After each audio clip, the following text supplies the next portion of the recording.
পটুয়াখালীর বাউফলে প্রান্তিক কৃষক ও প্রতিষ্ঠানের মধ্যে বীজ চারা এবং রাসায়নিক সার বিতরণ কার্যক্রম উদ্বোধন হয়েছে। গতকাল বুধবার 2 জুলাই উপজেলা পরিষদ অডিটোরিয়ামে বেলা 12টায় এই কার্যক্রম শুরু হয়।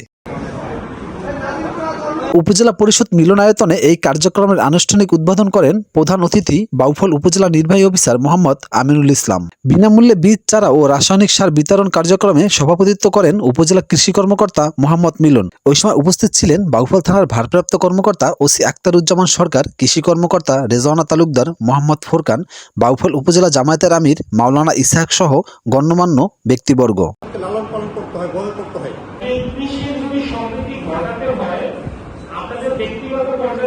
উপজেলার কৃষি অফিসার জানান, কৃষি প্রণোদনায় কর্মসূচির আওতায় উপজেলার মোট ৩,৯৫০ ক্ষুদ্র ও প্রান্তিক কৃষককে এই প্রণোদনা দেওয়া হবে। প্রণোদনায় উপসি, আমন, লেবু, আম, নিম, বেল, জাম ও কাঁঠাল চারা বিতরণের পাশাপাশি হাইব্রিড মরিচ ও উপসি শাকসবজির বীজ বিতরণ করা হয়। অনুষ্ঠানে 23টি শিক্ষা প্রতিষ্ঠানকে তাল ও নারকেল চারা প্রদান করা হয়। এছাড়া দুপুর 1টার দিকে উপজেলা পরিষদ চত্বরে লাল ফিতা কেটে জাতীয় ফল মেলার উদ্বোধন করা হয়।